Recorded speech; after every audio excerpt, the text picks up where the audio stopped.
पिछले एपिसोड में हमने देखा था कि प्रिंसेस ने दाफेंग को कुछ स्पिरिचुअल स्टोन दिए थे जिनकी मदद से दाफेंग कल्टीवेशन करते हुए अपना ब्रेक थ्रू करता है और वो जो कल्टीवेशन कर रहा था और उसका जो ऑरा होता है उसकी मदद से प्रिंसेस की भी हालत काफी ज्यादा ठीक होने लग जाती है, जिस वजह से प्रिंसेस और दाफेंग दोनों खुश हो चुके थे। लेकिन तभी वहाँ पर तियानलोंग पहुंच जाता है जो अपनी पावर का इस्तेमाल करते हुए प्रिंसेस और दाफेंग को मारने की कोशिश कर रहा था। लेकिन दाफेंग ने हाल फिलहाल ही ब्रेक थ्रू किया था तो वो सारा का सारा गुस्सा उस तियानलोंग के ऊपर उतार देता है। वो उसको इतना मारता है कि तियानलोंग की हालत खराब हो चुकी थी। मार मार कर उसने तियानलोंग और उसके सारे के सारे साथियों की हालत खराब कर दी थी। इस वजह से सभी अपनी जान बचाकर भाग जाते हैं, जिसके बाद यहाँ से ये एपिसोड शुरू होता है। तो इस एपिसोड की शुरुआत में हम तियानलोंग को देखते हैं जो एकदम ज्यादा इंजर्ड होने के बाद एक जगह पर बैठा हुआ था। तब वहां पर दूसरा बंदा आता है जो कि तियानलोंग के लिए ही काम करता है। वो यहाँ पर श्याओ को पकड़कर लाया हुआ था। तियानलोंग श्याओ से कहता है कि बता मुझे कि तुझे पता है वो लोग आखिर गए तो गए कहाँ। मैं जानना चाहता हूँ कि दाफेंग कहाँ भाग कर चला गया। तो वो बंदा कहता है कि देखो मैं गारंटी से तो नहीं कह सकता, लेकिन प्रिंसेस की जितनी भी हालत खराब है ना, उसको दाफेंग की जरूरत पड़ती ही होगी। तो अगर हम प्रिंसेस का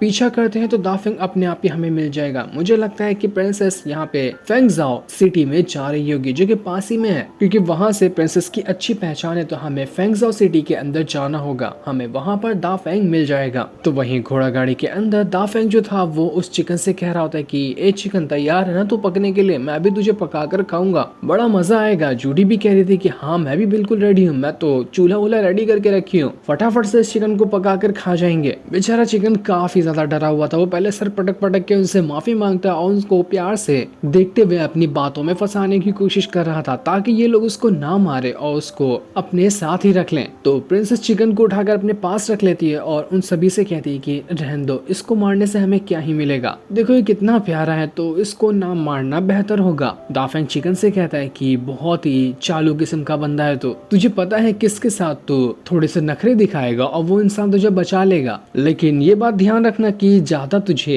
प्रिंसेस के साथ चिपकने की जरूरत नहीं है। उसने तुझे बचा लिया यहाँ पर तो इसका मतलब ये नहीं कि तू एनी टाइम प्रिंसेस को परेशान करते रहेगा। उनके करीब भी गया ना तो बहुत मारूंगा तुझे। बेचारा चिकन दोबारा से डर जाता है और वापस से प्रिंसेस के पीछे आकर छुप जाता है कि कहीं ये दाफेंग फिर से गुस्से में उसको ना मार डाले। बड़ा ही क्यूट सा वो चिकन था। प्रिंसेस दाफेंग से कहती है कि तुम इसको कह रहे थे कि ये मेरे करीब ना है, तो उल्टा तुम जो मेरे करीब आते रहते हो उसका क्या, तुम्हें लगता है ना कि बहुत ज्यादा जलन हो रही है। तो दाफेंग कहता है कि मुझे नहीं पता ये जलन है कि क्या है, लेकिन ये एक मॉन्स्टर है और ये एक लड़का मॉन्स्टर है। लड़की होती है और आपके साथ रहती है तो फिर मुझे कोई फर्क नहीं पड़ता, लेकिन ये लड़का होकर आपके साथ रह रहा है तो मेरा दिमाग गर्म हो रहा है। जो सुनकर तो प्रिंसेस की भी हंसी नहीं रुक रही थी कि देखो देखो तो दाफेंग कितना ज्यादा जेलस फील कर रहा है खुद में। तभी वो सिपाही प्रिंसेस से कहती कि प्रिंसेस रेडी हो जा, हम कुछ ही दूर हैं फेंगजाओ कंट्री में पहुंचने के लिए, थोड़ी देर के अंदर हम फेंगजाओ कंट्री के अंदर पहुंच जाएंगे। जिसके बाद सभी फेंगजाओ कंट्री के अंदर आकर पहुंच चुके थे। यहाँ पर प्रिंसेस के कुछ रिलेटिव वगैरह रहते हैं, तो जैसे ही प्रिंसेस यहाँ पर आई थी सभी उसको ग्रीट करना शुरू कर देते हैं कि प्रिंसेस आप यहाँ पर कुछ काम था क्या हमसे। तो प्रिंसेस कहती कि देखो वैसे काम तो नहीं था, मैं कुछ और वजह से यहाँ पर आई हुई हूँ। देखो पास के ही एक गांव का लीडर है, उसका नाम गांव है, उसने मुझे काफी ज्यादा परेशान करके रखा है, तो मैं चाहती हूँ ना कि तुम लोग जाओ और गांव को पकड़ के लाओ। याद रखना कि वो मरा हुआ नहीं चाहिए, वो मुझे जिंदा चाहिए। मैं उससे पूछना चाहती हूँ कि मैंने उसकी हमेशा से मदद की है लेकिन तब भी वो मेरे खिलाफ क्यों गया, तो जाओ और उसको जिंदा पकड़ के लाओ। जिस पर बाकी सारे लोग कहते हैं कि प्रिंसेस आप बिल्कुल बेफिक्र रहें, हम लोग जाएंगे और उस गांव को पकड़कर आपके पास ले आएंगे। इसके बाद प्रिंसेस अपना कमरे में आकर खुद का मेकअप वगैरह करने लगती है। वो आराम से यहाँ पर थोड़ा टाइम बिता रही थी।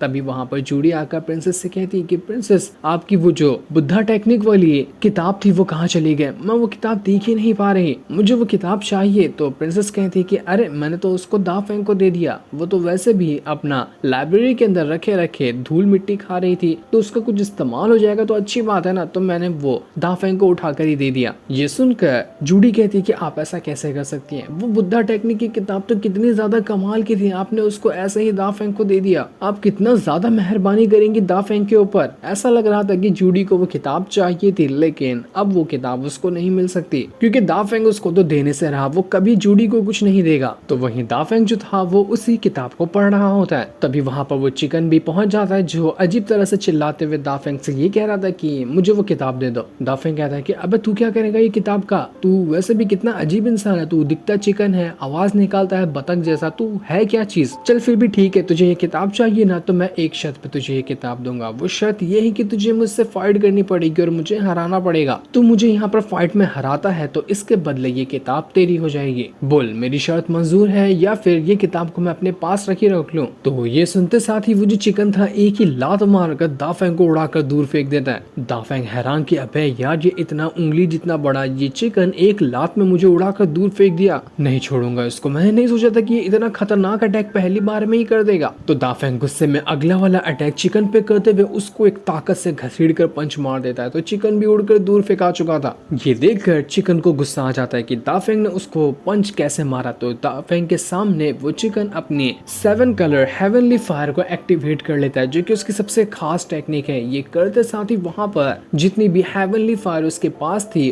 वो सभी आपस में मिलना शुरू हो जाती है। उस वजह से बहुत ही भयंकर ऑरा क्रिएट हो चुका था, जो ऑरा पूरी जगह को अपने पावर की मदद से ढक देता है। दाफेंग एकदम हैरान था कि अबे यार ये चिकन कर क्या रहा है, क्या करने वाला है ये मेरे साथ, मुझे इसके हर एक अटैक से बचने के लिए रेडी रहना पड़ेगा। इसके बाद देखते ही देखते वो जो चिकन था खुद को बहुत ज्यादा बड़ा कर लेता है, जैसा कि वो पहले बड़ा हुआ करता था, ताकि बड़ा होने के बाद वो आराम से दाफेंग के ऊपर अटैक करते हुए उसको मार डालेगा या उसको इतना मारेगा कि दाफेंग की हालत खराब हो जाएगी। तो वो अपने पावर का इस्तेमाल करते हुए दाफेंग के ऊपर अटैक कर देता है। दाफेंग उसके अटैक को रोकने की कोशिश कर रहा था और चिकन से कहता है कि चिकन तू चीटर आदमी है, मैं तेरे से चैलेंज किया था जब तू एकदम छोटा बना हुआ था, बड़े होने के बाद मैंने थोड़ी ना तेरे से चैलेंज किया था, तू चीटिंग करके बड़ा हो गया और बड़ा होने के बाद मुझ पे अटैक कर रहा है, नहीं छोड़ूंगा। चीटिंग खोर से मुझे बहुत ज्यादा नफरत है। तो दाफेंग भी यहाँ पर अपनी और ज्यादा पावर को एक्टिवेट करना शुरू कर देता है। उसने अपनी बहुत ज्यादा पावर एक्टिवेट करने के बाद एक ताकत से घसीड़ कर पंची सीधा चिकन को मार दिया था। ये अटैक इतना जोर से उस चिकन को जाकर लगता है कि चिकन की हालत खराब हो जाती है। वो इतना बड़ा हुआ था तो भी कोई फायदा नहीं हुआ। दाफेंग के एक ही पंच की वजह से वो छोटा होकर वापस से सीधा प्रिंसेस के हाथ में ही आकर गिरता है और वहां आकर वो फिर से नाटक करने लग गया था ताकि प्रिंसेस उसको देखकर उसको थोड़ा सा प्यार करे। दाफेंग वहां पर आने के बाद कहता कि तेरी भैंस के टांग, तू यहाँ पर भाग कर आ गया, हमारी फाइट पूरी नहीं हुई थी और बहुत सारे अटैक करना बाकी है तेरे ऊपर, चला जा जल्दी से बाहर। प्रिंसेस दाफेंग से कहती कि दाफेंग छोड़ दो, मत परेशान करो इस प्यारे से चिकन को, इतना ज्यादा क्यों नफरत करते हो तुम इससे। तो दाफेंग उस चिकन से कहता है कि ओए चिकन, ये किताब चाहिए या नहीं चाहिए, चाहिए ना तो मेरी चल अगली शर्त मान। अगली शर्त ये है कि तुझे अब से मेरा साथ देना पड़ेगा, मैं कभी भी किसी मुसीबत में पड़ता हूँ तो तुझे मेरी मदद करनी पड़ेगी और साथ ही साथ वो जो गाँव का लीडर गाँव है उससे भी बदला लेने में मेरी मदद करनी है। आगे से तुझे हमेशा मेरे साथ ही रहना पड़ेगा। तो बता ये मेरी शर्त मंजूर है तो मैं तुझे ये किताब दे देता हूँ। तो वो चिकन फट से वो किताब को अपने पास रख लेता है, यानी कि वो दाफेंग की इस शर्त पे हामी बढ़ चुका था। और किताब लेने के बाद वो दाफेंग का मजाक भी उड़ाना शुरू कर देता है। तो दाफेंग उससे कहता है कि रुक, तुझे नहीं छोड़ूंगा मैं। तो वो उसके पीछे भागने लग जाता है। ये दोनों काफी टाइम तक के आपस में मस्ती कर रहे थे। तो थोड़ी देर के बाद वहाँ पर जनरल भी पहुंच जाता है जो प्रिंसेस के लिए कुछ खबर लेकर आया हुआ था। वो कहता है कि प्रिंसेस, हमें वो इंसान मिल गया जिसको आप ढूंढना चाह रही थी, हमने गांव को पकड़ लिया है। इसके बाद गांव को महल के अंदर लाया जाता है और उसको प्रिंसेस के सामने लाकर बिठा दिया गया था। प्रिंसेस कहती है कि गांव, बताओ मुझे कि आखिर तुम मेरे खिलाफ क्यों हुए, मैंने तो हमेशा तुम्हारी मदद ही की ना, कभी तुम्हारे साथ कुछ भी गलत करने के बारे में सोचा तक नहीं मैंने। तो गांव जो था वो यहाँ पर डरते हुए उसको बता रहा होता है कि देखिए प्रिंसेस, मैंने आपके साथ ना कभी भी गद्दारी करने की कोशिश नहीं की, लेकिन कुछ दिन पहले शियाओ मेरे पास एक किलिंग ऑर्डर लेकर आया हुआ था। ये किलिंग ऑर्डर उसको देखने के बाद मुझे ये पता चला कि मुझे दाफेंग को मारना है, ना कि आपको मारना है, नहीं आपको नुकसान पहुंचाना है। इस किलिंग ऑर्डर के अंदर दाफेंग को मारने के बारे में ही लिखा हुआ था। तो मैंने आपको यहाँ बुलाया ताकि आपके साथ दाफेंग भी यहाँ पर आ जाए, उसके बाद हम मिलकर दाफेंग को मार डालेंगे। तियानलोंग, शियाओ और बाकी सारे लोग मिलकर दाफेंग को मारना चाहते हैं। उनका मेन टारगेट वही है क्योंकि उसके पास बहुत ही ज्यादा सीक्रेट तरह की टेक्निक और काफी सारे राज हैं। इसी वजह से उसको मारने की प्लानिंग बनाई गई है। तो प्रिंसेस कहती है कि जरा मुझे वो किलिंग ऑर्डर तो दिखाओ कि किसने तुम्हें वो किलिंग ऑर्डर भेजा था, कौन ऐसा बड़ा दुश्मन आ गया दाफेंग का जो उसको किसी भी हालत में मरा हुआ देखना चाहता है। तो वो जो गाँव था वो प्रिंसेस को किलिंग ऑर्डर दिखा देता है। उसको देखकर तो प्रिंसेस एकदम ही ज्यादा हैरान रह जाती है क्योंकि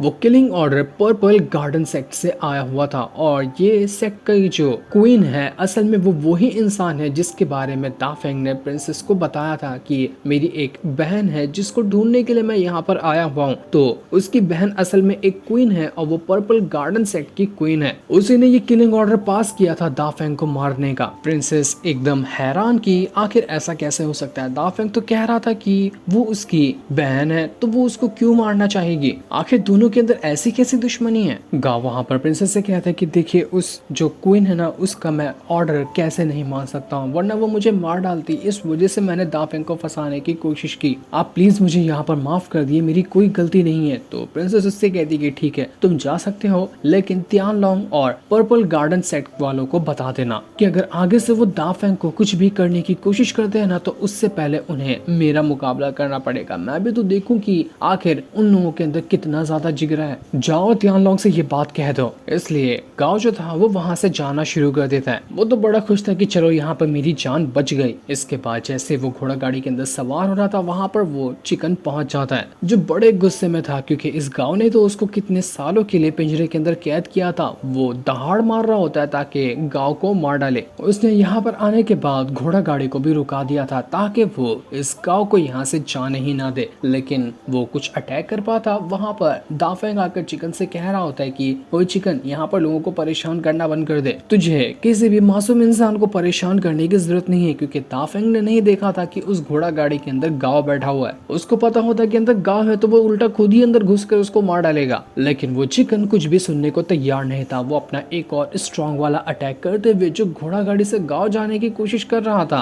उस घोड़ा गाड़ी को ही उड़ा देता है ताकि अंदर ही गांव मारा जाए। लेकिन इसमें वो गांव जो था वो बच चुका था, उसकी जान बच जाती है। वहां पर प्रिंसेस का एक सिपाही भी होता है। तो वो दोनों यहाँ पर दाफेंग से कह रहे थे कि दाफेंग ये क्या है, ये चिकन तुम्हारा ही है ना, तो इसको जरा समझाओ कि ये हमारे पर अटैक ना करे। हम तो सीधा सीधा रास्ता पकड़कर यहाँ से जा रहे थे, लेकिन ये तो हमारे पर अटैक करने के लिए पहुंच गया। लेकिन जब दाफेंग यहाँ पर गांव को देखता है तो वो उससे कहता है कि अरे गांव तू है यहाँ पर, मुझे नहीं पता था कि इसके अंदर तू बैठा होगा, बड़े दिन हो गए तुझसे मिले हुए, अच्छा हुआ कि तू मिल गया। कुछ हिसाब किताब बाकी है वो पूरा कर लेता हूँ। जो सीन दिखाते ही ये एपिसोड यहीं पर एंड हो जाता है। थैंक